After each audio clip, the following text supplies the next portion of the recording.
6:03, we're going to bring this meeting to order. Can I get everyone to rise for the Pledge of Allegiance? I pledge Allegiance to the flag of the United States of America and to the republic for which it stands, one nation, under God, indivisible, with liberty and justice for all.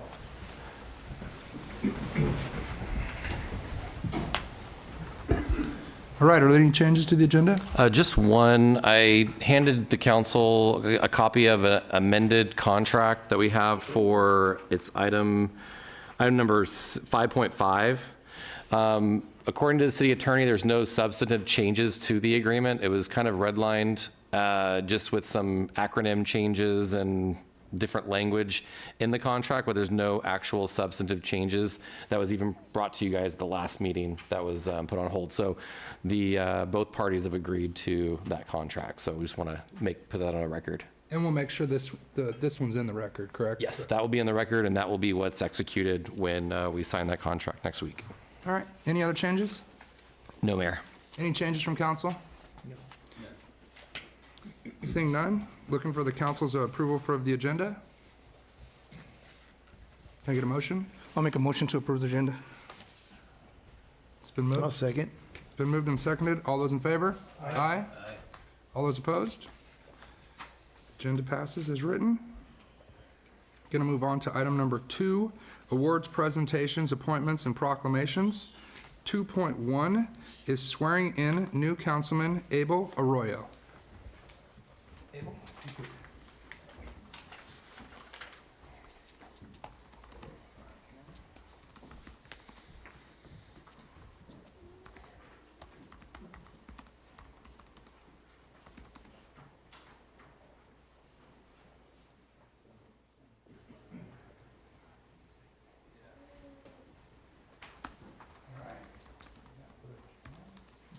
I, Abel Arroyo, do solemnly swear or affirm that I will support and defend the Constitution of the United States and the Constitution of the State of California against all enemies, foreign and domestic, that I will bear true faith and allegiance to the Constitution of the United States and the Constitution of the State of California, that I will take this obligation freely without any mental reservation or purpose of evasion, and that I will well and faithfully discharge the duties upon which I'm about to enter.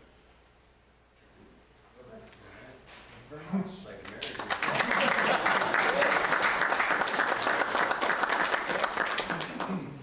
And we have the certificate right here. Yeah, Makes it all official. there you go. Yeah. Anyone want to take a picture? Feel free. All right. Appreciate it. Thank you.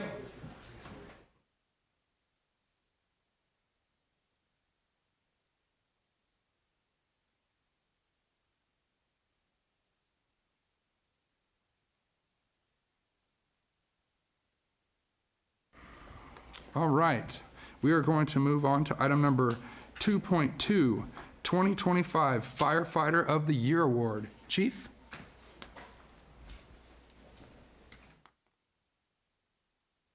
Staff and community, it is my great pleasure to introduce you to your 2025 Coalinga Fire Department Firefighter of the Year, Firefighter Darren Burke.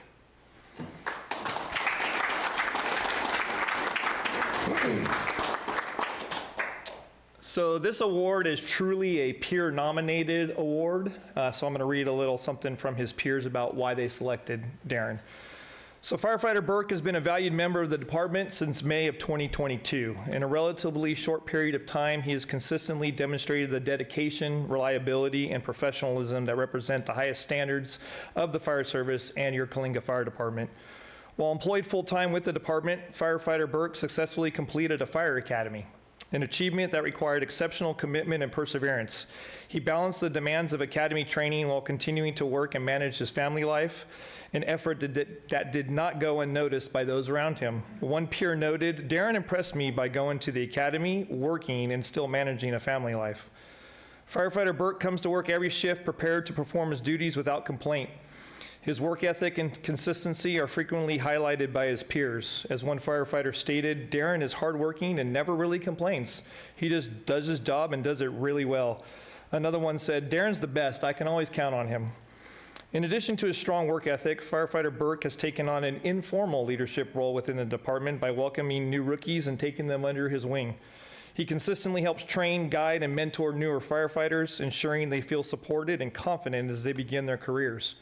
His willingness to invest time and effort into others demonstrates his commitment not only to his own success, but to the long-term strength of the department as a whole.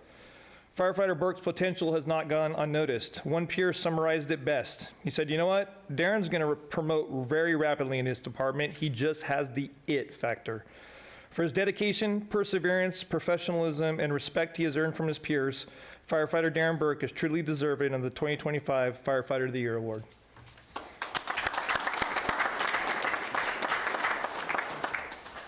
So Darren, a couple things for you here from the city. 2025 Firefighter of the Year, in recognition of your high standards and continued excellence in fire protection and emergency medical services, and to the outstanding contributions you give every day to the entire community, awarded to Firefighter Darren Burke from your city council.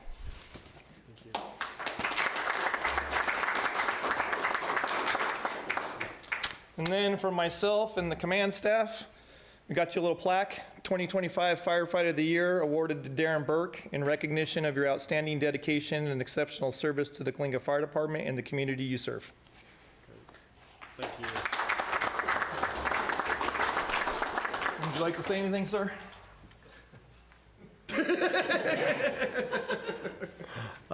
Thank you, Council, and thank you, Chief. Appreciate it. All right. Thanks.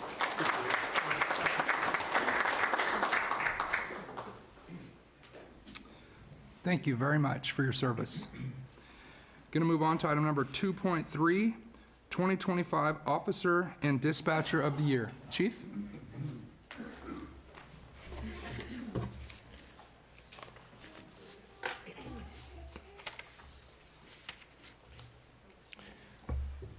Good evening, Mayor, Council, and staff, and community. I'm honored here to introduce our Officer and Dispatcher of the Year. And so I'm going to call up Officer Cirillo Cruz.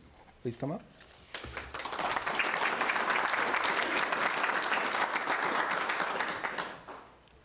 And this was also, the officer was selected also from his peers, so I'd like just to read a little bio. Officer Cruz started with the police department in August of 2024. Officer Cruz has been described as having a positive attitude and a great work ethic.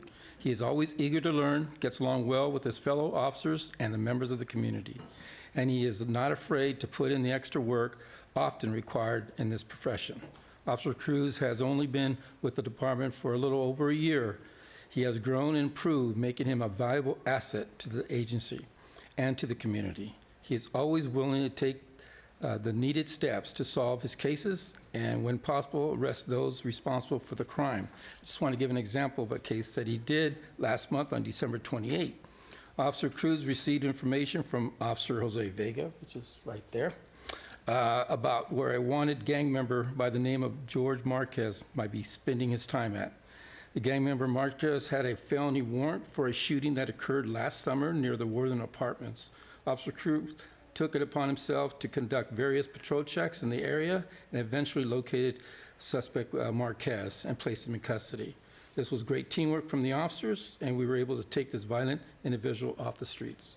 So thank you, Officer Good, for Officer of the Year. Thank you, sir.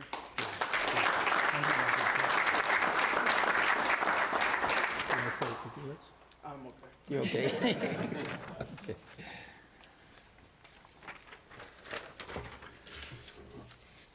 Now for Dispatcher of the Year, Stacy Anderson, would you please come up?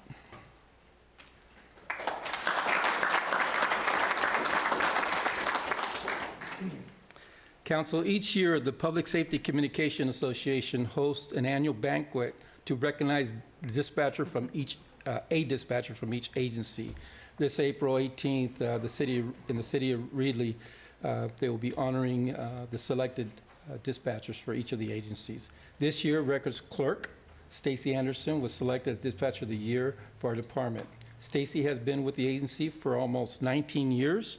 She was hired as a records clerk and had the primary responsibility of entering incidents and criminal reports into the various systems, sending criminal reports off for filing with the courts and the district attorney's office. She also enters citation and sending those to the appropriate court, and sending and accepting reports from other agencies, and collecting fees from various services handled at the front counter of the police department.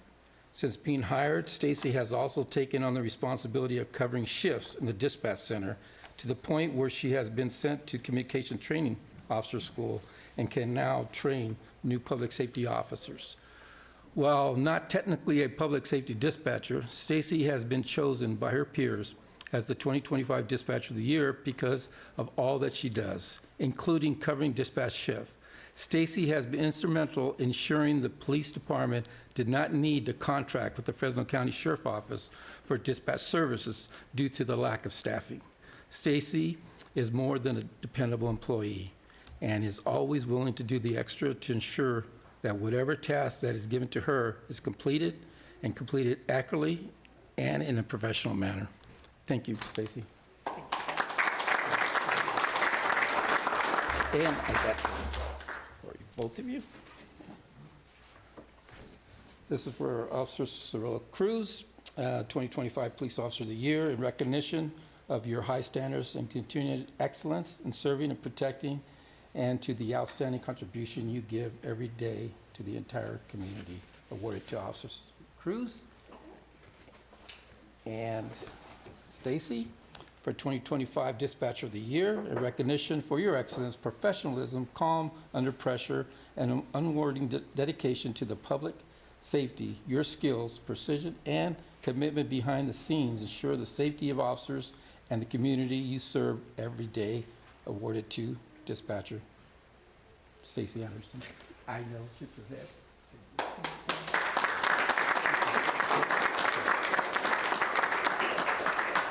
You guys want to take some pictures? So as recognition is very important, we're going to take about a 5-minute break. We're going to let everyone take pictures with their staff, and we'll also take pictures with Abel, and we'll meet back here in about 5 minutes. Appreciate it.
All right, it's 6:19. We're going to call this meeting back to order. Going to move on to item number 2.4, 2025 Coalinga Police Department Annual Report. Chief?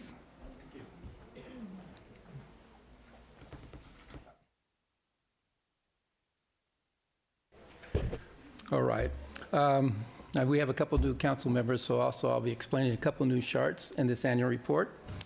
But this is just going to be a brief overview of the 2025 annual report. I just want to start by saying that when I first started in 2022, I implemented 3 goals for the department to focus on each year. These goals also were lead and build department, well, number 1, reduce crime, number 2, and 3, building community trust.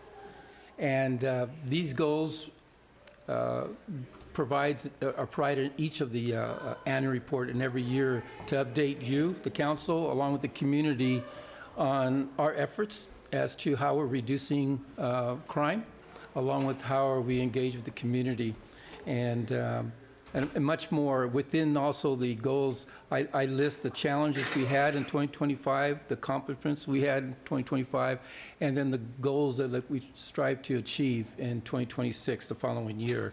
So that's what I'll be covering in this annual report.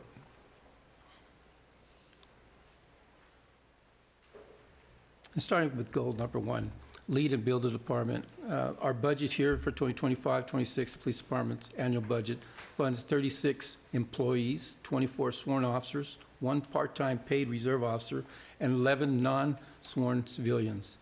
And of the funding, 2 sworn officer positions are paid by the organized retail theft grant that we have. 1 position, sworn officer position, paid by Coalinga College, and that's our campus officer.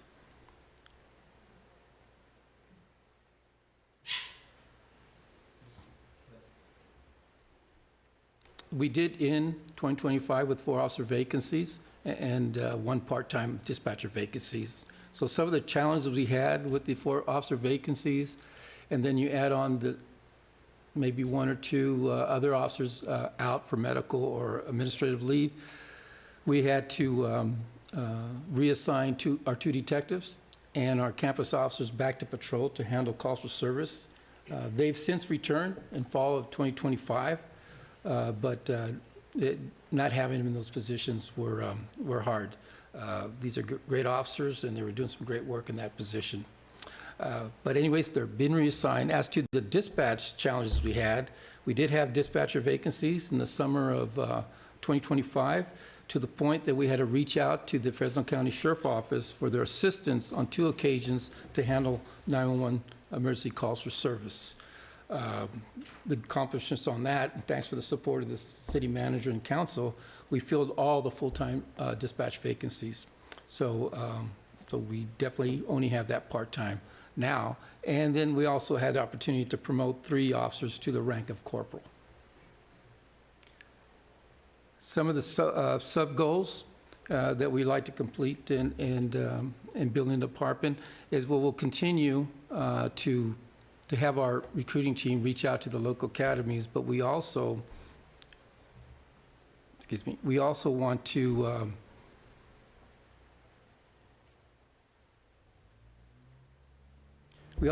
be able to reach out to our community. When we opened the recruitment to the community, we were lucky to pick up Officer Jose Vega, and I really believe there's probably 1 or 2 individuals here in our community who have the heart to become officers and want to get back to the community to help raise them. So, council, I'll be coming back later to see if we can make that happen, so we could fill these vacancies, these positions. And it's, since I've been here, we've always had vacancies. We've always ended the year with 3 vacancies, but this year we ended with 4. In reducing crime, I'd just like to say that I'm very proud of the officers, the men and women of the department, that work hard each day to improve the safety of our community. We did meet our goal for 2025 in having less than 200 victims. In fact, we had a 3% reduction of crime. We had 195 victims. For the new council members, if you haven't seen this chart before, this is a uniform crime report. data here. This is a data that's mandatory reporting every month to the Department of Justice. And it goes over these 7 Part 1 crimes, which are homicide, rape, robbery, assaults, burglary, larcenies, and auto theft. And we report this every month. But law enforcement also use these data to determine if we have crime trends or where we need to direct our resources at. So just to go over the year-to-date 2025 and the column over to your right, we had no homicides in 25. We had 2 rapes. We had 3 robberies. We had 129 assaults. But of the 129 assaults, 47 were domestic violence and 7 were gang-related. We had 14 burglaries and 36 larcenies and 11 auto thefts in our city in 2025, the total 195 victims.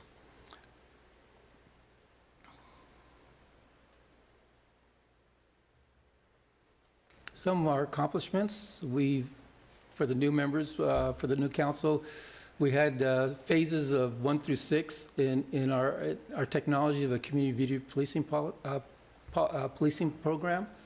We now today have 56 surveillance cameras with 99 camera views and 25 license plate captures. And our goals for 2026 is, with grant funding that we have, is to purchase a mobile camera trailer with the license plate capture. We also want to reduce domestic violence by focusing on repeat offenders, apprehending those suspects that are large, working with the domestic violence advocates in providing assistance to the victim, and working close with the district attorney's office to ensure cases are prosecutable.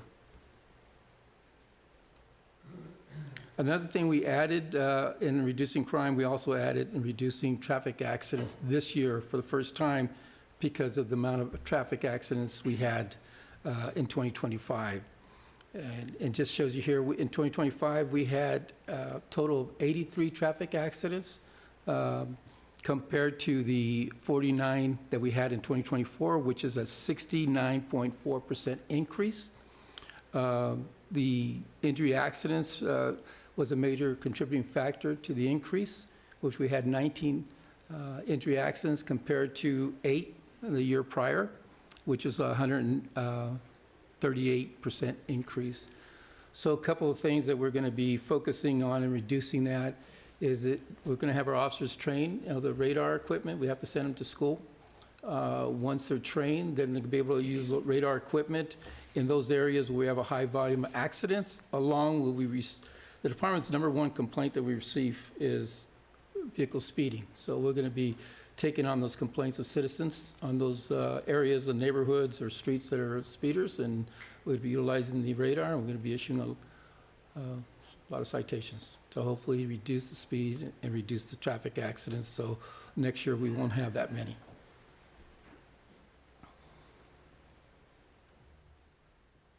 In building community trust, just the accomplishments, we have our department fully engaged in building that community police partnership. We were involved in 25 community events. For the first time, we hosted a Citizen Academy, and I want to take an opportunity to thank Commander Young, who took the lead in that academy and made it happen. We also had our quarterly meetings of the Chief Advisory Board, which was very successful. And our sergeants and officers contacted a total of 1,858 residents and business owners. It met our goal last year of tracking our positive contacts that the officers make in our communities. So they started tracking that, and I'm very proud of the officers making all those contacts to the point where we want to continue that, continue tracking track officers' positive self-initiated contacts with businesses and residents of Coalinga. We also want to starting a walking beat in the downtown area. So our day shift patrol will be responsible for that when calls are allowed. And we would like to implement the Police Explorer program, hopefully as soon as we meet with the superintendent and be able to get that going. We have some volunteer officers who want to start the program, but we need the partnership at the school.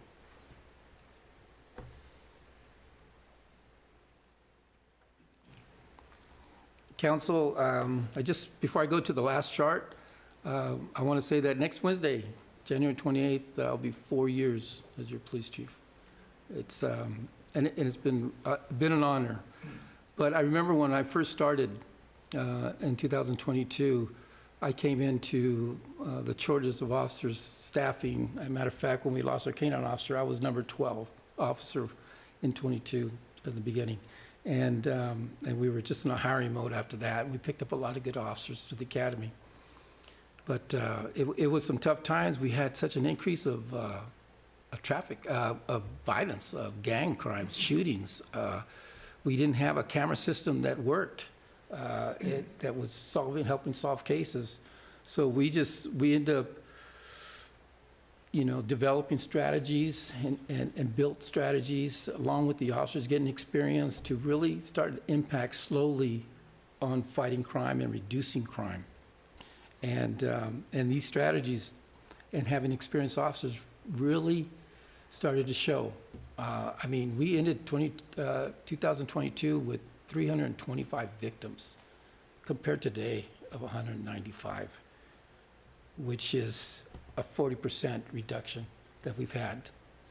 So you'll see this slowly in 2023 with the 15% reduction with 276 victims. And then we had unprecedented reduction in 24 with 27% with 201 victims. And then 3% reduction last year with 195. So, and just by looking at the chart and the reduction, Coalinga is no doubt one of the safest communities in our Central Valley. And I want to thank the city manager, the mayor, and the council for your continued support. It's been an honor serving the residents of Coalinga. Thank you.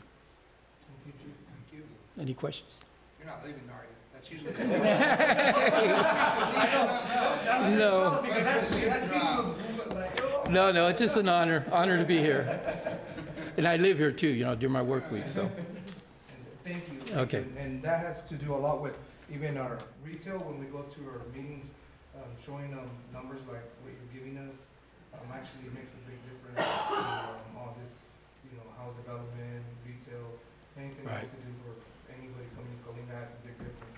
We really express it that we're actually one of the communities that we could walk around in our walking trails and be safe. It's at any safe, time. safe. And thank you. And we're going to make it more safe. Thank you. Appreciate it. So I got just a couple questions. So in the calendar year, like these spikes, that you're seeing, in the calendar year, what time of the year are you seeing the most crime? Yeah, summer is probably the busiest. Calls for service, it'd be the summer, the hot months, a lot of drinking. Domestic violence have increased then. That's why it's important to get a handle, and hopefully we could make a dent on that, because we don't have a domestic violence advocate over here. So I'm going to reach out to Marjorie Mason Center and see how we could get some that assistance over here. So maybe that'll help. So there's, I'm sure, like during summertime, you have strategies, right, where crime's on the rise, so you're implementing more involvement, more education, more officers. I mean, you hired 12 more officers since 4 years ago, and you reduced by 50%. So that's for double the staff and a reduction of 50%, almost 50%. Right. I can imagine what happened if I had 24 officers. But we do. Sworn in officers. Sworn officers, working officers, healthy officers. And this size of the city, we're at 24 officers, 1.7 officers, and we should be close to 2 officers per 1,000. So, we're under. And Okay, on the average being 1.7. yeah, 1.7, but yet we have 20 officers, sworn officers currently working, but we only have 17 that are actually healthy. Okay. So 17 to 18, yeah. And then on the accidents that you report. On the accidents that you reported, like, is there any correlation of where these accidents are occurring, on these incidents? Number one intersection is 5th and Forest. I think the last couple of years we've had 17 accidents there. 17 accidents on 5th and Forest. Yes, we need a light or a stop sign, yeah. Hmm. And the city manager's on it. Yeah, Oh, I'm okay. actually in active communication with the director of District 6, working on some type of solution, whether it be a temporary solution to see in terms of trying to get something going there in terms of a stop sign. But I'll have more of an update once I kind of get some more, once we engage a little bit more. We did send over all the accident data because I think they only had 2 accidents since 2016. And I know I've sent some over in the past because we've had issues in the past. And so we're continuing to push to try and get something there if we can. I'm sure, Roger, you hear all the crashes. Yeah, I got front. And Yeah. that's Caltrans, right? That's Caltrans, so kind of, we have to Yeah. work with them and stuff like that. But also our video is helping, right? Yes. Our video. Well, we don't capture that area. We don't have a camera there. Well, So my last question is like, what's the current involvement with the school? Because I remember growing up here, I mean, we had the police officers. you know, we there, do have a high volume of calls for service, especially at the junior high and high schools, disturbances, fights, a lot of unreported assaults that occur there. And to answer your questions, we are in the process of meeting with the superintendent and a committee, I believe, that's going to be developed to do that. Oh, that's amazing. Good. Any other questions from council? Yeah, I just want to say I'm glad to see the Police Explorer program coming back. It's been a long time, huh? Right. Yeah. Good job, Chief. Everything looks good. Any others? Can I just ask that we make sure we promote this information out to the public? Because I think it's important that people recognize the hard work that the force has done. And a lot of times we focus on negativity, and I think this is very positive information that the public could grasp onto. Not only that, maybe it could help in extra eyes and ears, trying to keep these numbers and even trying to lower them more. Okay, we'll put a press release out. Appreciate it. Anybody else? Seeing none, thank you so much, Chief. Appreciate it. Thank you. Keep doing the great job you do.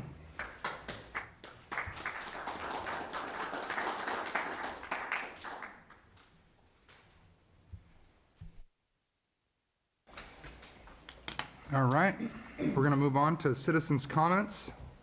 This section of the agenda allows members of the public to address the city council on any item within the jurisdiction of the council. Members of the public, when recognized by the mayor, should come forward to the lectern, identify themselves, and use the microphone. Comments are normally limited to 3 minutes.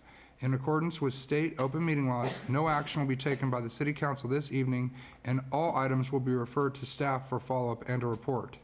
Citizen comments submitted in writing to the city clerk by 5 p.m. on the day of the city council meeting shall be distributed to the city council and included in the record, however, they will not be read. Do we have any citizens' comments? Yes, sir?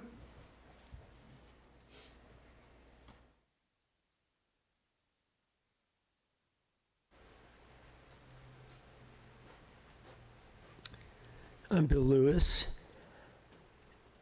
I want to inform you and the viewing audience that the Coalinga Healthcare District has kicked off their spring 2026 grant funding program, and we are actively looking for opportunities to assist in the wellness of the community in various different ways. What's happening right now, for instance, that we did from last fall is we have granted funds to provide 4 CPR classes, training classes, at no cost to the attendees. So we're funding the fee for the instructor and for the attendees. And I think the first one starts in March, but don't quote me on that. Anyway, so there's opportunities for, we've done things for the fire department, we've done things for girls softball, for Oilers, swim team, equipment, you name it. So if you know of an opportunity that a group would like to maybe buy some equipment or would like to sponsor some kind of an event, we helped sponsor the Turkey Trot for the Lions Club. any nonprofit organization or government organization that would like to partake of that, we are eager to help. Thank you so much. Okay. Anyone else for citizens' comments? Yes, sir.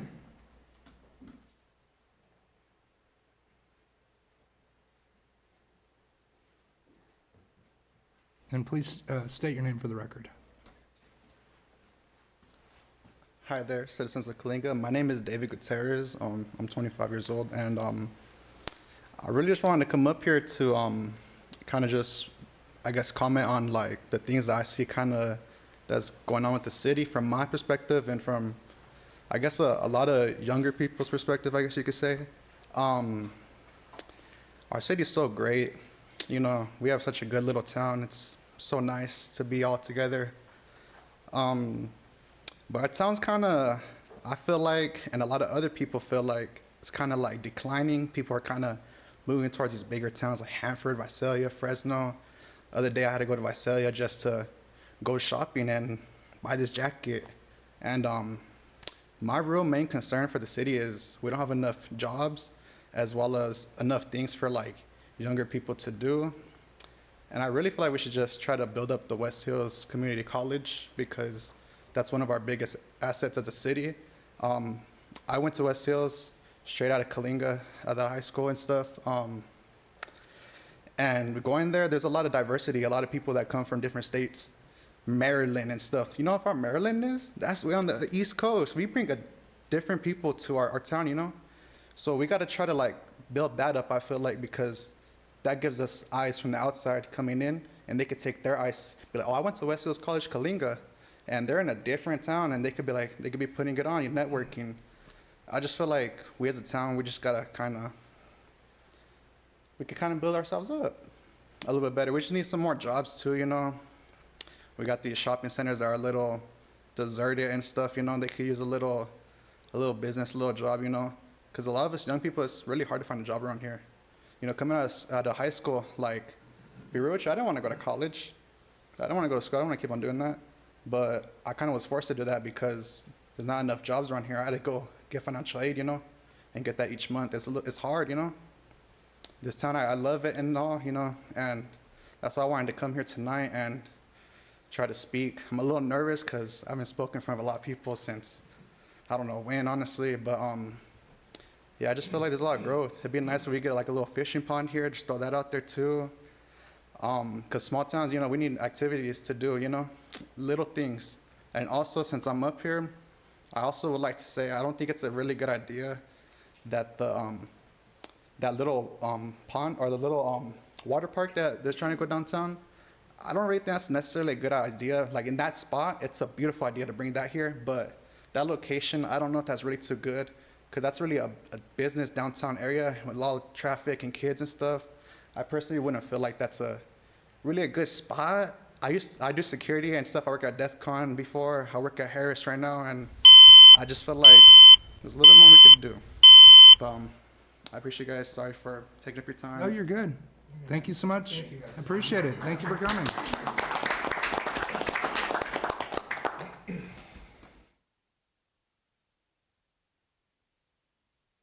All right, any other public comments? Citizens' comments?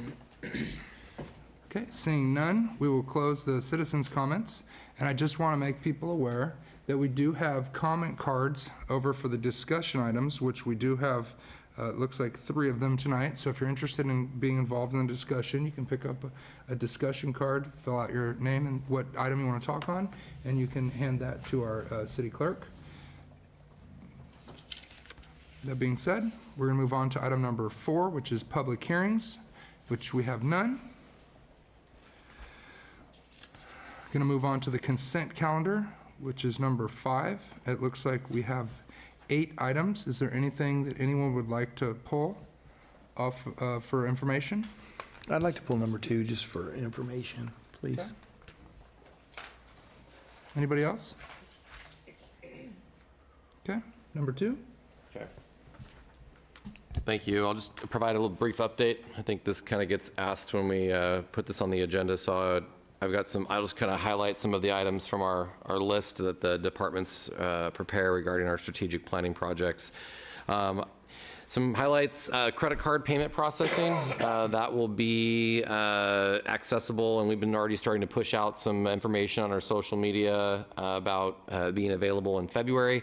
So we'll be able to take a broader area of credit card payments starting in February, once that gets fully integrated. So we're expecting that in early February. Derrick Reservoir project, nearly complete, should be complete by the end of the month. We're just painting the tank, and as we know, the weather's been hasn't been really working with us. It's been very cold and foggy, I think, for a month straight, so we really didn't get the opportunity to paint the tank. So now that we've got some sun, we're starting to see that progress again. Ramsey Park, the splash pad is on schedule. We're still looking at about a May or so completion. And as we're kind of mulling out and finalizing cost estimates as the design gets to 100%, we're seeing that we're just about on budget right now. So if anything changes until we go out to bid and get the final bids, but so far we're looking like we're still on budget based on our current budget year. One update, Councilman Ramirez probably hasn't heard about, but we also, we have been exploring options on the Veterans Hall that you had brought up when we did our strategic planning effort. So we've been doing some research on how to plan for one, how to get funding for it. I think we also think that there's also an opportunity as a federal earmark. So when we start scheduling our trip to DC to talk to our representatives outside of kind of the One Voice trip, because I know that the city of Manteca and Watsonville both were awarded funds through federal earmarks for Veterans Halls. So I think once we kind of have an idea of potential funding opportunities, we can look at how do we, man it, who manages it, and so we'll continue those conversations, but it is still on our radar. We're still just slowly doing some research on that. Jasenia is working on the website redesign. It's underway, and it looks like she's going to have a presentation in February. I'm going to bring her out on the February meeting, kind of give an update, introduce herself once again, and kind of give you guys an update on where she's at with a lot of our programs, some of the social media, I guess, approaches that we're taking, and what kind of information we're going to be pushing out to the public this year. She's been scheduling meetings with all the departments, with their staff, and just getting a lot of information and feedback from them, where they're going to start developing content, or developing and pushing information to her so she can develop content to get that information out from what we're seeing that residents are looking for and what information people are looking for. But she's going to give us an update at one of the meetings in February and kind of go over all that with us. The chatbot integration on the website, it's partially complete. The AutoEye is complete, which is basically the accessibility component of the website. And then we'll have also the chat feature, virtual chat, hopefully soon integrated into the website as well. That will probably come sooner with the integration of the website redesign, so it's consistent with the new paging and all the content that we're going to try and update on the website. One Meeting integration, that's the replacement of our current agenda software, Novus Agenda. One Meeting purchased Novus Agenda about 4 or 5 years ago, if not longer. They're no longer supporting Novus. As you know, we're going through the integration process. We just had a meeting today with the group at One Meeting, and we'll be looking at doing some training here in the next probably month. And because the system's pretty much built, once we get training, then we'll be looking at doing a full go live on transferring over to the new agenda software. So you should get your reset passwords when they get sent to you. Commercial vehicle enforcement, we're actively engaged and we're already seeing improvement. And so I won't go into too much detail, but we have been, from the discussions we had with the council and kind of our plan of attack from when Jesse presented a few meetings ago, we have been seeing a big difference. Some of them, it's kind of a shuffle game. They move into different locations, but I think they're in less intrusive areas that we've seen. And so we're continuing to maintain that. And obviously this is one component of our Clean City initiative that Jesse's kind of heading up, and we're already starting to implement that as well. Putting out information on social media and updating our electronic sign as well to continue to push that out as well. So you'll start seeing a lot of content coming out soon. Jasenia's been working on quite a bit. The solar projects for the water and wastewater. Water is slowly underway. Wastewater will come soon after. We're looking to have those projects completed by April. The outdoor food court, we're working on securing a landscape architect. Jesse's been actively engaged with Precision Engineering. We have kind of a general concept that Jesse's kind of mocked up, and we're gonna get that looking a little prettier, and then we'll bring that to the council to kind of present a preliminary concept that we can get your guys' feedback and comments, and then we can continue on with, once we kind of get a nice pretty concept design that we can show, then we'll start getting into preliminary design and getting full cost estimates so we can hopefully throw together a budget for next fiscal year for construction. Fire department bathroom remodels complete. And then with the approval, hopefully, of the consent calendar tonight, the fire department generator will be approved with funding to complete. In terms of a few other things, AI plan checks, the building department's been using the AI plan check software that we've purchased, and they say it does about 90% of the job, not all of Robert's job, but it does a good job of us being efficient. We still do cross-checking, but it is pretty good at what it does. But it still does require a human to do the error checking and making sure it's adequate. But it is making us more efficient, and our turnaround time on plan checks are increasing significantly. And we don't necessarily have to use contract services to do the plan checking. So that'll save the city a little money, so we'll be able to recoup all the plan check fees rather than having to share a percentage under contract with outside plan check services. Fuel at the airport, we're hoping for the first week of February. So Robert's going to be out there kind of working on moving the trailer, getting it into position, and then doing the final connections to get the point of service working. And then we'll be able to start offering on-demand fuel at the airport. So we'll definitely make an announcement on that when that comes. And the last one is lighting at the airport. We're in the process of getting those lights ordered. And some of this has to do with the LED conversion, and that is going to be close to probably May of this year. We'll hopefully have that complete as well. So we'll continue to keep you updated on our monthly reports. I know this one was probably quite long because it included November and December because of the crazy months we have, but we'll continue to provide you updates monthly on those. But any other questions, I'll be more than happy to answer any. Any other questions from council?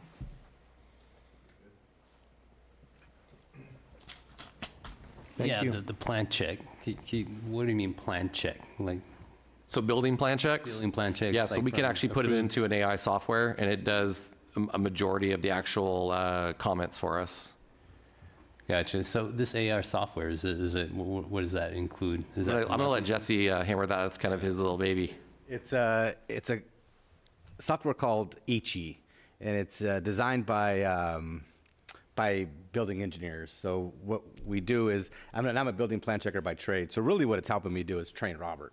Robert's a building inspector, and the next graduation from there is to be a plans examiner. So really it's given him the confidence that it's pointing things out to him, and he can look at things and identify problems or not problems. And sometimes the software is pointing things out that aren't actually code issues, and he can verify that, go look at the code. It gives him code sections. So it's a really good training tool more than anything. And I'm also here to back him up and give him the confidence that, second pair of eyes. So it's doing really well. We're really happy with it. So Is this like an annual fee or subscription? How does that go? it's $200 per user per month. Oh, okay. So And, it's it, pretty- and it sounds steep until you start talking about how much third-party plan checks cost. yeah, yeah, that sounds pretty reasonable to me. I 200 should be doing that. per user. Add me. Any other questions? Does the planning have anything on retail, anything? You guys have meetings with them or anything like that? We don't have anything right now, just prior projects. We did, as the council knows, Planning Commission met last week, so we do have, there was an approval of a 17-unit subdivision over there on Cherry and Locust. So we'll probably see some homes being built. I think they mentioned probably, what did they say? Do you have any update on that, Jesse? I think they said a 5 to 6 month dirt moving and plan review, and then they should be building with a 9 to 10 month turnaround. So they're saying built out by 18 months from today. Okay, is that one with that program? Yeah, it's with, a while ago, the city donated that property Right. to Self-Help Enterprises, and they're the ones undertaking the project. So it's actually a owner kind of build. Like help build, It's a self-help build, yeah. So self-help. Oh, they have okay. to, I think they said they have to put in 40 hours a month yeah. into the build. So they get pre-qualified, they have to go through training, and then there's a superintendent on site. Actually, he was at the meeting, or he was the construction manager. And so it's, yeah, they kind of have skin in the game when it comes to building their homes. So, and then it's just 80% of adjusted median gross income Okay, that sounds good. is Thanks. who qualifies. That's starting, good. Yeah. And Worth Phase 3. And then we also have Worthing Phase 3, which is off of Merced. That next phase, they're starting to move dirt. We're working with our planning staff to get the final map brought back to council for final approval, but they're doing a lot of like the preliminary grading work, underground work, as we get to the point where we can get the final map approved, which is a consent item for both the commission and the council. However, we got to have legal lots in order to, sell them. So we're making sure we go through that process. But as we always do, we try to, allow as much to move forward at risk as possible so we can keep things moving without holding them up on things that we know are more trivial than, impactful. So, but we're moving on that. We've got a couple of our gas stations that are in plan check right now. I don't know if we have any updated timeframes on construction. Sometimes they submit plans, they hold on to, and then all of a sudden we hear that they want to pull permits tomorrow and start construction. So, but nothing new on that front. I guess I could give you one update on a project. I know there's probably been you guys may have heard about it. There's been some concerns about the Starbucks. You're staring at me like you know exactly what I'm gonna say. The entrance to Starbucks off of Elm Avenue, it's a very narrow turn. I think you have to wait, cars literally have to wait for each other to pass before you can go through. We were approached by the developer because Starbucks had reached out to him, and so they're gonna be making some modifications to that driveway, not the driveway, just the curbing as you get into the site. So it's gonna be more gradual directly into the drive-through rather than having to kind of circuitous go around and in. So, and I think they're gonna pave a little bit more of that island area, so there's more circulation on site. Since it is a phased project, I think they've found that it makes more sense to do a little bit more improvement. So I'm not sure if we have a timeline on it, but they were looking to come out there relatively quick. We've already approved the change, and so they're gonna be moving forward to update that. So So I have a question. So wait, as you're leaving Starbucks, if you make a left-hand turn, isn't that like a double lane? Yes. So, You're not supposed to make a left-hand turn in. okay. Well, I just see a lot of people turning though, I see that happen. I was running by there the other day and then someone just zipped on me left. I was like, That was the reason, yeah, the Caltrans required the pork chop style, Yeah. we call it a pork chop driveway, for that reason. But there weren't any physical barriers, which admittedly the city didn't necessarily want to include the physical barriers there. is there a sign? I don't know if there is a sign. Right turn only? I don't think there's So, Well, there is a the right turn out for sure, out of that. That's why it angles, but coming in, No left, probably with the big old kind of the cross. issue is though, is Dead that the skull. only way into there is by turning left and then doing a U-turn. So if you're no, coming there's an entrance off of Cherry. off of, yeah, but there's no way to get Off into the main though, Yeah, gotta at the go in, main, You gotta nobody. turn and then you gotta come back. There's an entrance right before the alley on Cherry that pulls directly parallel to the drive-through, and then you just turn left and then pull into the Is drive-through. there like drive-through? If you turn the corner, there's a median between you and the turn, which means you gotta go down to Lincoln Street, you gotta come back around and get in that direction. There's no direct Right. turn into there. Like if you're coming from the south, if you're coming south, from south to north, and you turn into a Starbucks left, into the first entrance, not waiting until you get to Cherry, right? You're basically crossing the double line. Oh, yeah, no, you are crossing there, but on Cherry, you can get in off of Cherry.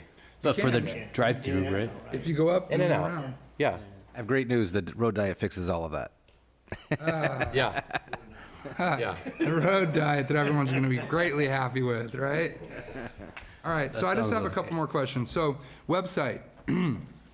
If we're going to do the website rehab, I'd like to make sure that we have some things front and center.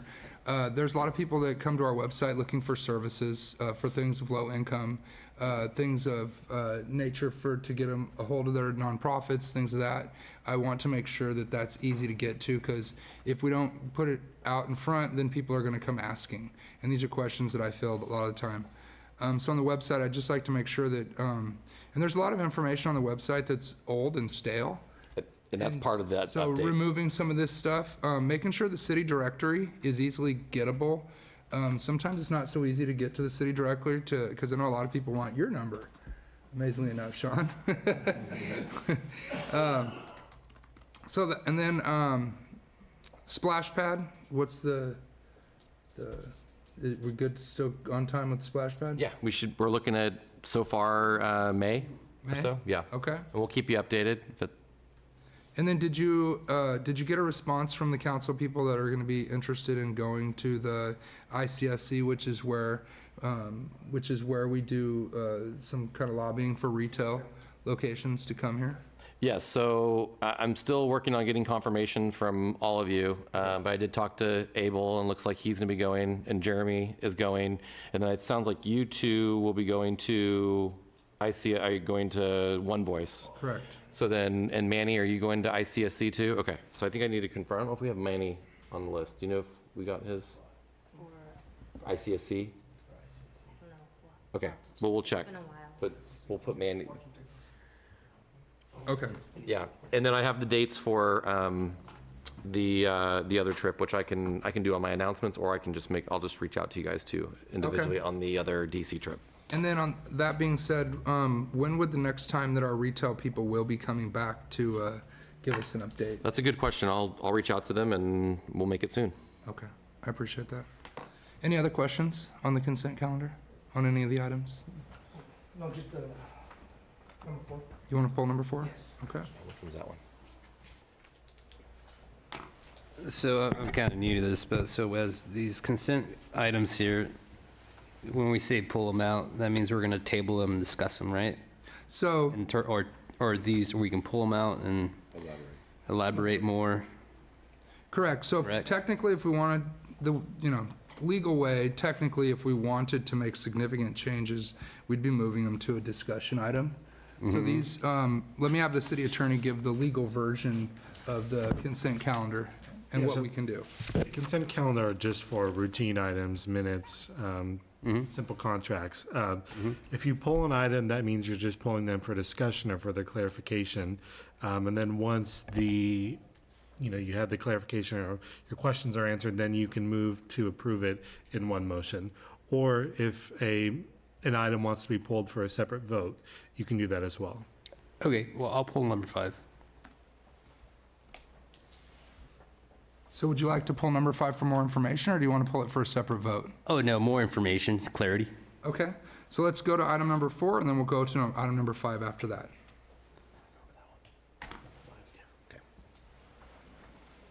And let's see, he said number 4 also. Well, did you have a question on that one? Yeah, just the whole clarity on if it's the whole perimeter of completion, or we still have any more? Yeah, so this to is for addition. segments 3, 4, and 9. So 3 is the segment behind like King Oil Tools, basically from Walnut down along the old railroad right away to First Street. So that segment is complete.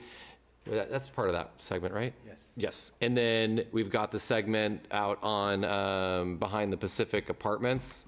It's kind of the across from Elm along the like future Lucille alignment, and then it comes down like an extension of Forest. So it kind of comes in that kind of that kind of right angle type. And then there's some additional improvements that were done along the frontage on Pacific Street.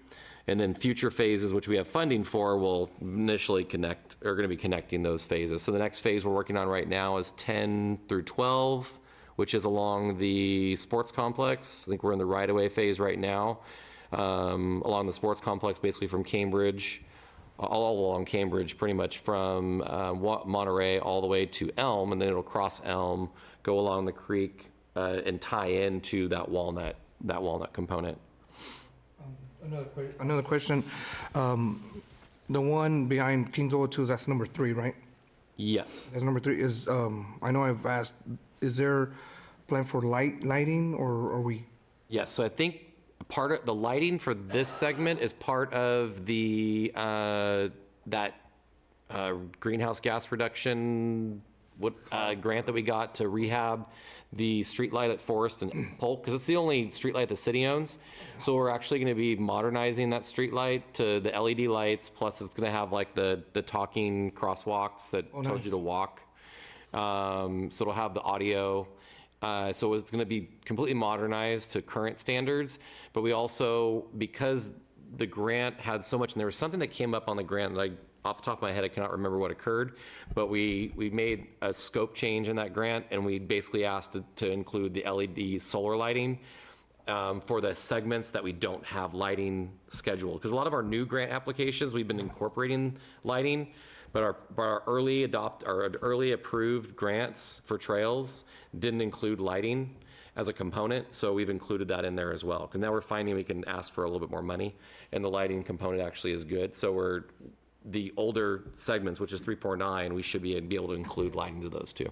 And for future, do we still have that plan of the bridge? Yes, that one's in the works right now. So do you have an update on that one? We talked about an Arizona crossing instead of a bridge. So an Arizona crossing is and we're still in the discussion and design phases, but instead of the bridge, which would be an extreme cost, an Arizona crossing basically crosses the creek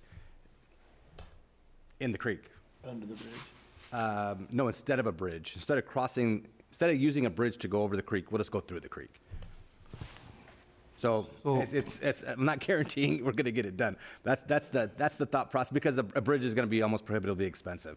But we do want to get across the creek there at Lucille. We're talking about the Lucille alignment, right? This is going to be over off of Los Gatos Creek. This will be over, So he's talking about the planning for a future phase, which is over Lucille, which is the Lucille alignment that goes out into the area near Merced and Lucille, the subdivision out there. This is, Manny's asking about the one that's over there off of Phelps, where it'll cross Los Gatos Creek, because you surprised me on that too. We have money for the bridge. So that one's in environmental right now. Okay. Yeah, so it's in the early stages. As we know, these projects take a long time because they're all federally funded, and you have to go through environmental, then right away, then the design, then construction. So we're a couple of years probably out before we can really hopefully get that built. Okay, all right, that sounds good. Thank you. Any other questions on item number 4? Seeing none, moving to item number 5. Yeah, so just reading through this contract here, this is an agreement through the months of January, February to supply Gladstone with water. And that's the sale of water from the city to Gladstone LP, right? So we're not actually selling water. It's a transfer agreement that's just allowing them to transfer water out of Westlands to Gladstone. And then in turn, Gladstone is actually indemnifying the city to be the required party to resupply Westlands, because Westlands always has to have a net of 0 when water goes out of the district. So Gladstone has indemnified the cities from that responsibility, and they will be the ones to ensure that water gets brought back.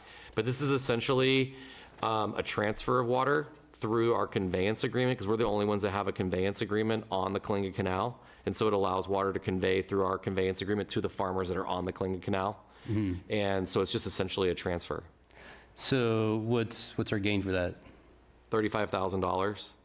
How much water? None. No, just a transfer, just to transfer water. Yes. We charge a $50 per acre foot fee to wheeling fee, right? utilize our transfer agreement. And this is something we've done. We've done these before. Sometimes it entails water sales, but this is strictly just basically a transfer agreement. Got it. So okay. Well, that's all I had. Yeah. Okay. Thank you. All right, and I guess I have a question on item number 8 then. We might as well. All right, so the agreement with PVGSA, does this allow them to actually pull water out of the well, or are they just, they're just using it for their Sigma requirements of getting information? Yes, just to monitor the wells, because it is a well in the city, and we are in the Pleasant Valley groundwater basin. Okay, perfect. All right, any other questions on the consent calendar? Seeing none, could I get a motion to approve the consent calendar? I move to approve the consent calendar as is without change. It's been moved. Yes. Someone want a second? I'll second. It's been moved and seconded. All those in favor? Aye. Aye. All those opposed? Consent calendar passes as read. Going to move on to item number 6. Ordinance presentation, discussion, and potential action items. Consideration of establishing an ad hoc community outreach committee. And before I bring this up, is there any discussion cards for any of these 3 items? No. No. Okay, perfect. Sean? All right, thank you, Mayor, Council. As we discussed at the last meeting, staff went ahead and prepared a implementation policy. So I've provided a copy of that policy for the council's consideration tonight. And just, I wanted to get some feedback from you guys, if there's anything that you guys want changed, if there's any concerns with the document as prepared. I can kind of go through it if you'd like, or if you guys have reviewed it and you guys concur with the policy, then we're just requesting an approval of the policy, and everything will kind of go into place from there. Yeah, I'd like you to go through it if you wouldn't mind. Okay. Give me one sec. All right. It's pretty short, so I'll probably just kind of read through it. So the purpose of the ad hoc committee, the Community Outreach Committee, is to support coordinated community outreach and facilitate communication with the key public and private stakeholders in a manner consistent with the City Council policy direction and the City Manager's administrative authority. The committee serves as an advisory capacity only and does not exercise independent decision-making authority. All recommendations or proposed actions shall be brought back to full council for consideration and approval. So the committee shall consist of the mayor and the mayor pro tem. One additional council member shall be designated as an alternate who may participate only if one of the 2 primary members is unavailable, ensuring the committee remains a 2-member ad hoc committee. The city manager shall participate in those committee meetings and may designate any necessary staff members as appropriate, depending on the subject matter. So initiation of meetings, I identified 3 by mutual agreement of either the mayor or the mayor pro tem to meet with a stakeholder within the scope of the policy. By direction of the council, an open session authorizing the committee to meet with a specific stakeholder regarding a specific topic. At the request of a stakeholder to include the ad hoc committee members in a particular meeting. The committee shall not independently expand its scope beyond matters initiated through those methods. So scope of engagement, the committee may engage in discussions, and this is kind of where I tried to be broad, so this is, let me know if there's any more details you want, is community outreach, interagency communication, information gathering, and relationship building with partner organizations. And then stakeholders may include, but not limited to, the chamber, school district, Parks and Recreation District, Kalinga College, the hospital district, and any local nonprofit organizations. So the committee shall not negotiate agreements, make commitments on behalf of the city, or provide direction to staff beyond existing council policy. And then in relation to the city manager authority, this policy does not limit or restrict the city manager's authority to meet independently with stakeholders or direct staff to engage with stakeholders consistent with the adopted policy. And so committee members may accompany the city manager or staff at such meetings when appropriate, but staff-led engagement may continue independently of the committee as well. And then it talks about reporting to the city council, so any significant information or recommendations or potential policy considerations arising from that involvement shall be reported to the city council at a public meeting. Obviously, Brown Act compliance needs to remain in effect. And then the effective date would be when the council, hopefully tonight, when the council approves.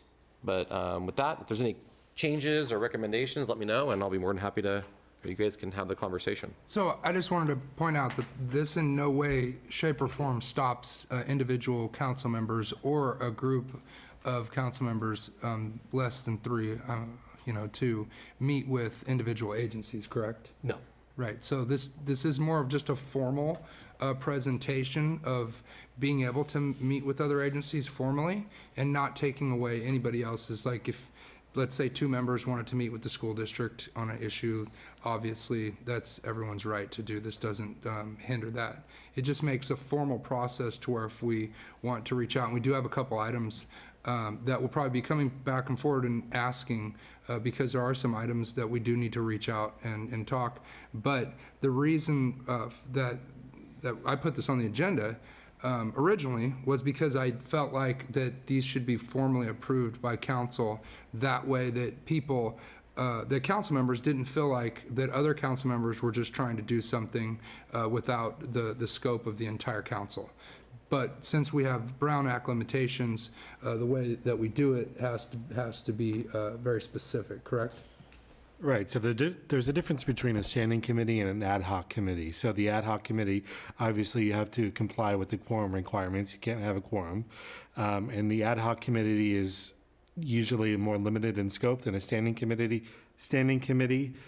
So, I mean, here you have, specific list of things that the committee is able to do, and it's not giving them the scope to, enter into contracts or enter into agreements with any of these partnership agencies. So it's limited in scope and would be compliant with the Brown Act.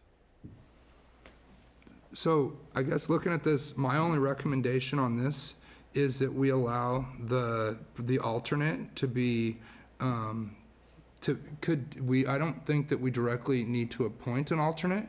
I think that we could have any of the council members, especially if somebody had an idea, we want to leave the way open for that person to bring that idea forward and be able to meet with one other person to move forward on that idea. That way that, for instance, the car people that came in, that we could have those formal conversations, and it wouldn't just be, myself and Mayor Pro Tem. We would have that person would then be the alternate, and then one of the formal members would move forward with it along with city staff. Because the goal is not to hinder, the goal is to bring in. We just need some kind of formal process, I think. So, and then I'm going to open this up for discussion. So, whatever council thinks about this, bring whatever you want to bring forward. I agree with that addition or change. I'm trying to figure out, how do you initiate, how going out or coming in, how would these meetings be initiated? Would somebody contact the city manager or? So it's basically a couple ways. Would be if, like, say, you guys talked and said, hey, let's schedule a meeting with so-and-so stakeholder, that, and then you could reach out to me and say, hey, we wanted to try to coordinate a meeting with the school or with the college or whatever. That would be a way to initiate it by mutual agreement of the two of you. Also, if maybe say, Councilman Arroyo says, hey, I'd like to, maybe have the ad hoc committee or maybe him included with one of you two to schedule a meeting to meet with the Parks District on something. That could be a way to do it, whether it's in an open session and the council agrees to, engage in that conversation, and then identify the specific topic. And then maybe if a stakeholder reaches out even to me and says, hey, I wanted to reach out to you, can I meet with the mayor pro tem, or can we meet with your committee to talk about some topic, we could do that. So you're the basic contact both ways? No, not necessarily. I think that you guys would come to me on most instances, unless someone specifically asks for like a meeting with the mayor and mayor pro tem or an ad hoc committee. That's when they would come to me. I mean, if they want to schedule a meeting with me to talk about something, that's just something I would do on normal day-to-day business. Okay. Can we get ahead of this right now as far as the scheduling and set up a quarterly, biannual, annual, monthly, whatever is comfortable with these outlets?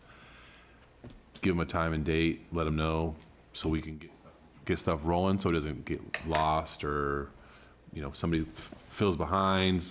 Chamber of Commerce, the school districts. I think you fall more into a standing committee when you actually start scheduling and setting schedules for the meetings. I think the ad hoc is kind of, the purpose is like as something comes up or you want to schedule something. More spontaneous. Yeah. Okay. Yeah. So these meetings would potentially lead to an agenda item or something like that? Potentially, yeah. Okay. Not, I wouldn't say 100% of the time. I think there's some things that are administrative in nature, but there's nothing wrong with a council member or two being involved in, a discussion if there's something that comes up, but it may not always require council action for something like that to occur. But sometimes it's just a discussion and being involved in a discussion that may be more administrative, but for the most part, yeah, I think you'll probably see items come back. And I think it's probably appropriate to at least report back on those discussions too. So this gives us like an ability to be more fluid, I guess, make decisions on the rapid urgency and just kind of get to the meat and potatoes of the whole. Yeah, I say that my understanding would be is any of the other 3 council members would reach out to the mayor or the mayor pro tem and say, hey, I'd like to schedule a meeting with so-and-so. You guys agree, say that's a great idea, let's do that. And then you guys could reach out to me to try and schedule something. This is a way so we don't have any roadblocks. Yeah. Right. So we would still be coming back to council for any kind of action. So we wouldn't make decisions based on anything. So basically, it would get the ball rolling immediately. But as far as actions, we'd need to bring it back to council to get approval. Yeah, no, I get it. This is strictly just speed research on whatever the item is. Yeah, if there's an issue that's Got it. arising, we want to kind of understand it more from a different perspective or a different agency, then That's the way good to for do it, everybody. Yeah. Yeah. Any other discussion on this? Well, just for clarification, I guess, so if I wanted to say, meet with whoever needs to be met with to open the college pool for summer for the kids, would that be what this It's committee really, is for? it's really up to the council. I mean, if that's something the council wants to engage, those are something I can go have a conversation with too. So if the council feels inclined to be involved, or 2 of you decide you want to be involved in that conversation, that's definitely something you can engage in and we can engage in. But it's also, I take direction from the council. So if that's something that's an interest of the council as a whole, that's something that I can go and have that conversation with. So we don't need to. So it doesn't necessarily require this. It really depends on what level of involvement. If it's a general concept of say, hey, we want to learn more about the safety concerns of the school, that may be something for the ad hoc committee to understand. And then you get the council to come back and say, hey, you know what? I think there's some things that we can help out with some of the safety issues. Okay. Yeah, so anybody can bird dog this thing and bring it up to light, right? Yeah. I got Yes, yeah. it. Okay. And I think the main deal with this is that we do get a lot of requests. Like I have a current couple of requests right now that said, I want to meet with staff and the mayor. Well, I don't feel comfortable with just me and staff when the other side that wants to meet may have an entire team. So we create a standard that we're taking a team in at the same time. And so I feel like that we want to make sure that we set a standard and a tone for when we're moving forward on these things. And yes, if anyone has an item that they want to move forward in on it, this is a perfect way. And that's why I don't want to set an alternate. I want to let the alternate be anybody. That way because I think that's really important. That way anybody who wants to come in and move in on something, you'll have a formal way to do that. If that makes sense. It does. Yeah? Any further discussion on this? No. Could we get a motion with the change that we would not have, and that how would we word that? Do we have to, I don't know if we have, do we need to update it? You would move to approve it with the change that you do not have a designated alternate to the ad hoc committee. So do you want a motion? Please. So I'll move to approve the ad hoc committee outreach programmed with no designated alternate. It's been moved. Is there a second? I'll second. It's been moved and seconded. All those in favor? Aye. Motion's pass. Okay. Appreciate that. Consideration, we're going to move on to 6.2. Consideration of city council appointments to fill 2 vacant seats, San Joaquin Valley Division Policy Committee positions with the League of California Cities, and authorization related to travel. So can I speak on this for a second? Nope. So I brought this item forward because the League of California Cities, which we're a member of, has committees, and they would like for individual cities to have our council members, and I believe it is a requirement for most of the committees that they be elected. And so throughout the years, it's been kind of tough getting every city to send representatives. So this will be, I think, my 4th or 5th year being a representative onto one of these. And noticing that Kalinga has usually had one, they reached out, when I mean they, the vice president, which is the mayor of Lemoore, Patty, reached out and asked if we would have 2 members that would like to fill seats, one for transportation and one for public safety. And so I did get some interest in those, and so I expressed that there was interest, and the league is working on trying to get those people interested into those seats, and I have been in contact as of like right now even, trying to get this, to get it squared away, because the first one does start on January 22nd. I believe it's just in a couple days, so I apologize for those that I've reached out to, and I haven't been able to close the loop on that. A lot of times when they reach out to everyone, they'll reach out to 5 or 6 different cities, and then people submit their folks, and then they have to now try and find places for the people. And they do want to get everyone that applied verbally involved in these positions. So I want to get this approved, but I also want to say that I don't formally have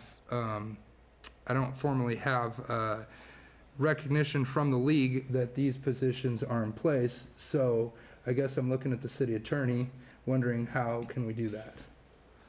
You can put forward 2 names to be considered by the commission or the committee, I guess. And then it would be obviously subject to their selection process. So I've put the 2 names up, and I'm awaiting response. And I might as well just read the message that I got out loud, because that's how we roll. They're trying to find a way to get everyone that was recommended in a spot on both policy councils. I should know more later. I let them know that you guys that have the travel on the agenda, and I still haven't gotten an update past that. And I know that they're just working to try and get everyone on there, because the more representation we have, I don't know that everyone knows about these committees. I don't want to bore everybody, but these committees are where we pay to be a member of the California League of Cities. And there's a lot of differences, opinions on how this particular lobbying group works. But the Bay Area cities and a lot of the larger cities send a lot of people. And so when bills come from Sacramento, then the league takes up a position on those bills. It's either going to be to say, yes, they support it, no, they don't support it, or they'll support it if they amend it. And so these are important because the league has the ear of the representatives. In the past, we've been able to lobby and advocate for changes on things that made a big difference for local issues. These are statewide bills that will come back, and they will have real effect on local control. And the number one job or supposed job of the league is supposed to be local control, but a lot of the times, a lot of the larger cities want to give away their control, which is why it's so important that a lot of us Central Valley cities who believe in local control are in attendance, because it absolutely comes down to a vote.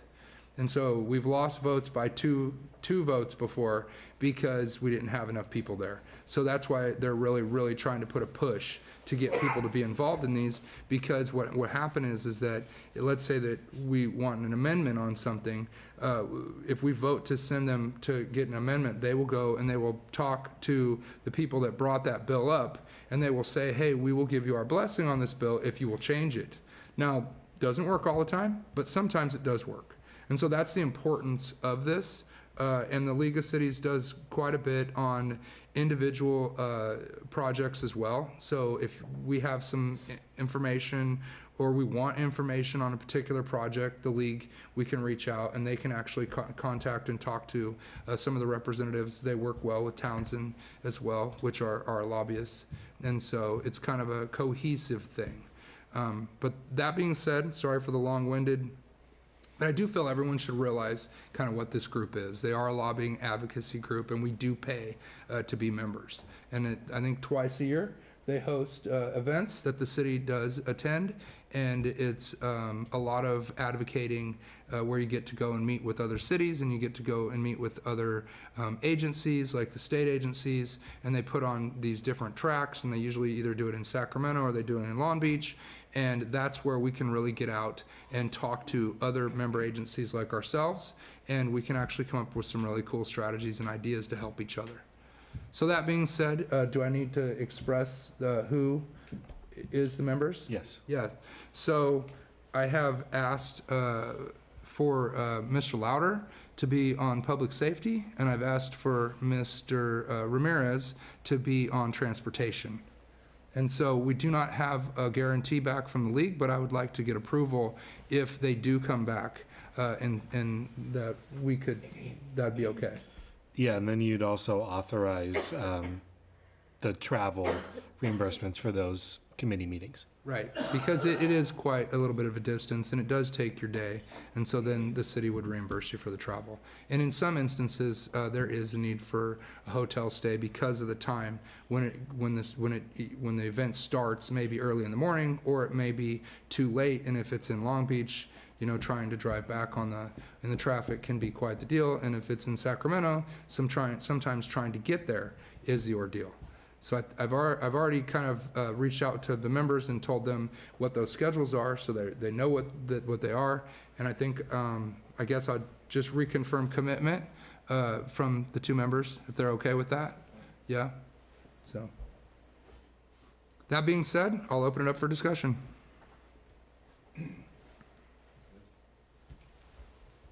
Any questions? You said there was 2 meetings a year, or? There's technically 4. 2 are virtual and 2 are on site. And the last one is usually the League of Cities, California League of Cities event. Annual conference. The annual conference, correct. And every year, they send out invites to everyone on council and ask them to be put in. And so the reasoning for my asking individual members was based literally on seniority of time for being here. And so I just felt that was the only fair way to do it, so. Any further discussion? No? All right. So could I get a motion to approve item number 6.2?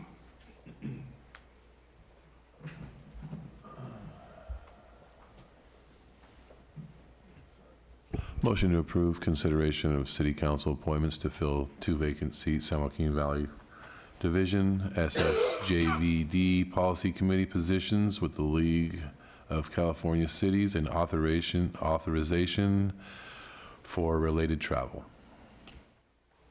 And I'll second that. It's been moved and seconded. All those in favor? Aye. Aye. Motion passes.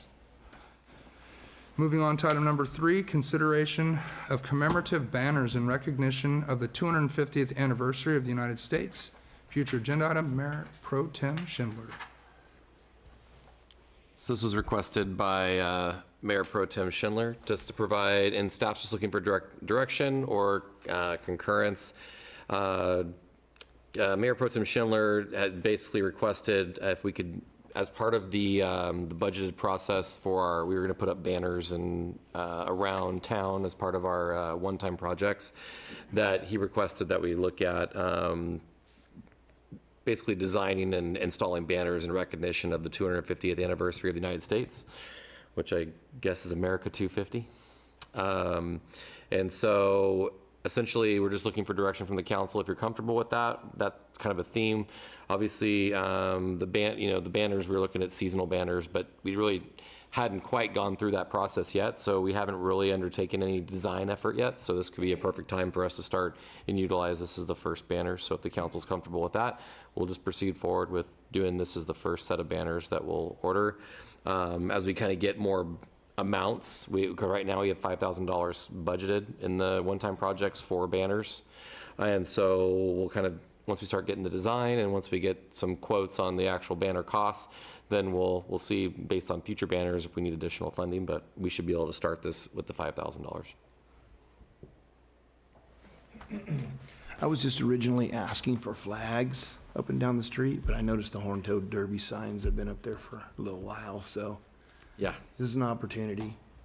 Yeah, and that was something we're going to work with as we start implementing more banners throughout town, is, being able to make sure we can get them up and down and figure out what themes and when certain banners go up during certain times of the year. So, but we can definitely, this will be a one year, one and done kind of thing. So we'll look at the cost, but definitely we'll have flags up, and we'll do some there too.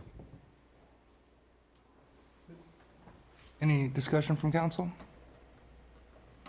Can you consider a motion for approval? I'll make a motion on banners of recognition for our nation's 250th anniversary.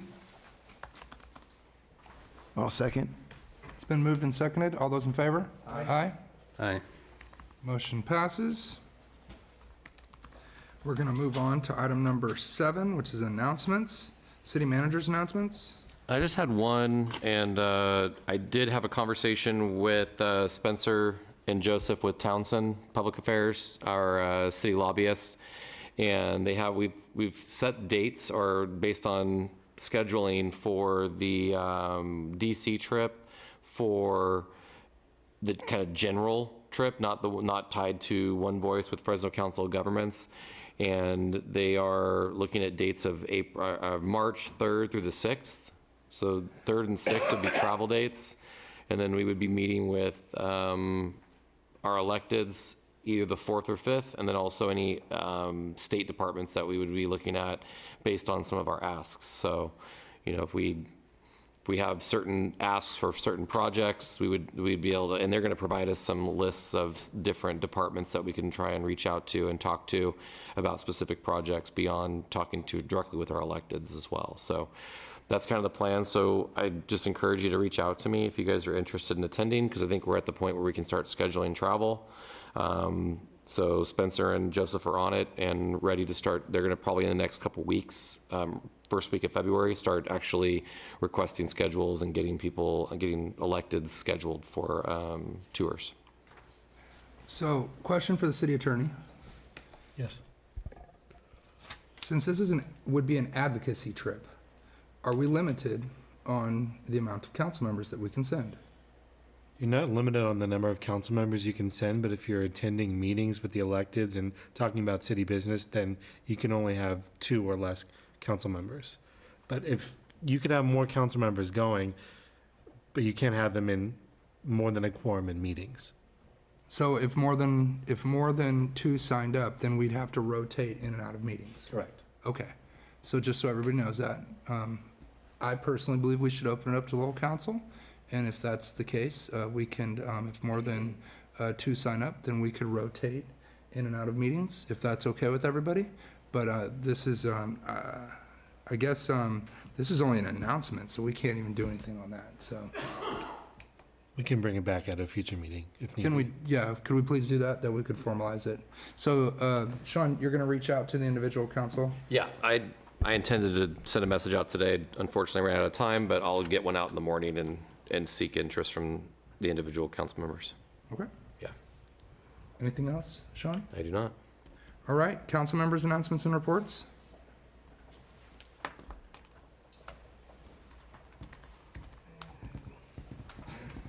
No?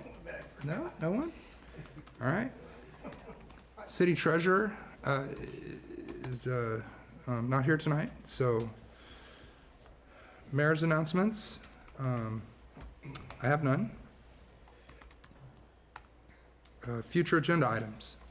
This is the time, for the new members that may not know, this is a time where if you have an agenda item, one, you can choose to send that item in to the city at any point in time via email. You can call Sean. There are time limits on whether or not it'll get on the next meeting. Maybe you could explain that. Yeah, typically, depending on the item and the level of, whether it be research or whatever that staff needs to do, if it's something that's going to require full action by the council, typically we can throw it on relatively quick. It just may not have a tremendous amount of detail. So typically I'll look at, the item that's requested, and we can bring it forward for more clarification if it's kind of a general item. If it's something that Mayor Pro Tem Schindler had brought up, there's enough detail in the request, we could throw that together relatively quick and put it on the agenda for council to consider.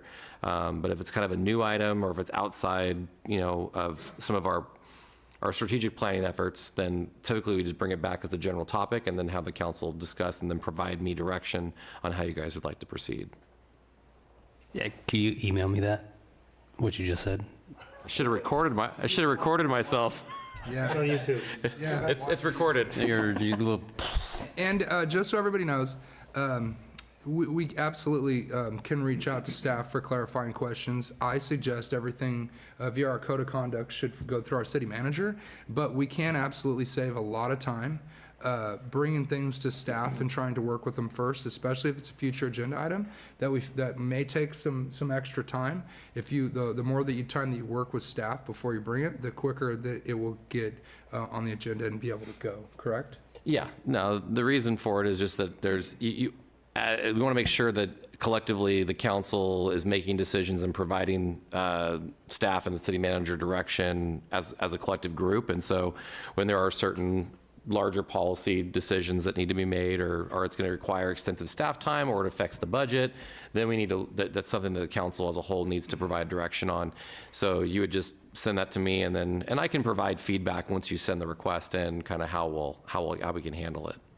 But it can aid things like, for instance, if you have a large request that may not understand whether or not staff has capacity to do it. Sometimes if we put things on the agenda without understanding the capacity of staff, then it can add into, especially if there's a lot of things, it can add to staff thinking to themselves, oh, how are we going to get all this stuff done?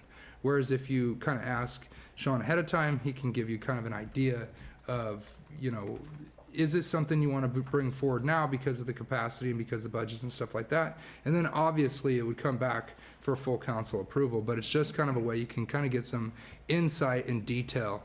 And we try, and also the other thing is that I'm just going to put Sean out there. He's available to go over these things, and which we've been trying to do a lot more of before the meeting. If you want to meet with Sean, if you have questions and stuff like that, and I think our chiefs are available as well to answer questions, so that if we have questions, that can make the meetings go a little bit quicker. And then sometimes we do put those questions back out, because sometimes it's information that, even though we already have the answer, the public wants to know. So sometimes, we do put that back out there. That being said, any future agenda items? I think I have one. I kind of spoke on it a little bit earlier. I'd like to look into, I don't know who it is or what it would take to open the pool for the summer and coordinate that and possibly use the CRMC funding for that. You just mentioned it. Just thinking.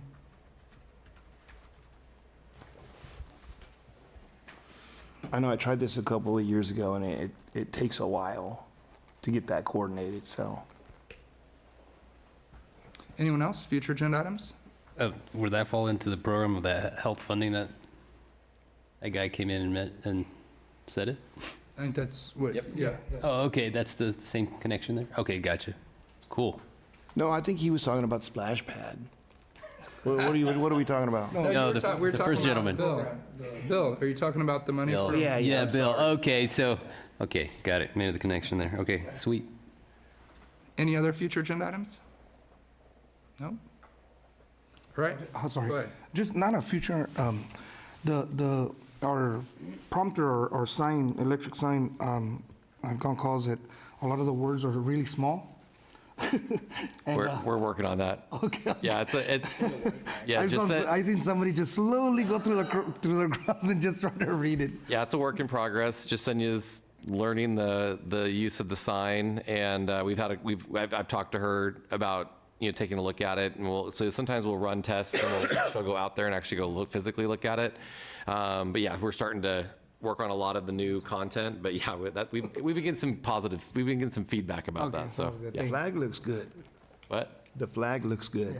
Yeah, it's animated too. And also, just for those that don't know, this is also a time to where if you'd like staff to bring back information for an informational, like you're curious about something, you can put it on as a future agenda item, and then staff can work on that to bring back as formal information. Any other future agenda items? Do we have any formal information about the Rallycross at the airport? No, but I received an email from them, and I'll be following up with them this week. So, So you could ask for a future agenda item to have that put on the next agenda. That's what I would do.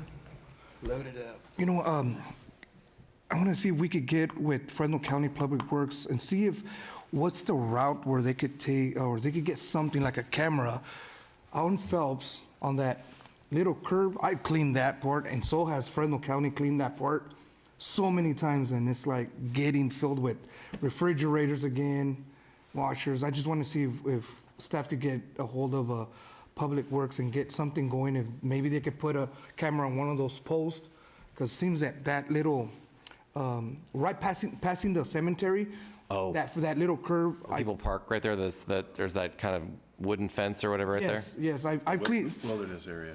yeah, I've cleaned it a couple of times. Fresno County has cleaned it up as well, but it seems that It looks there's, really bad, right? yeah, it's getting, and I would like to see if, you know. Actually, With Chief Deanna and- just met with Fresno County today, so we can probably just reach out to him and give him an idea if that's a hot spot.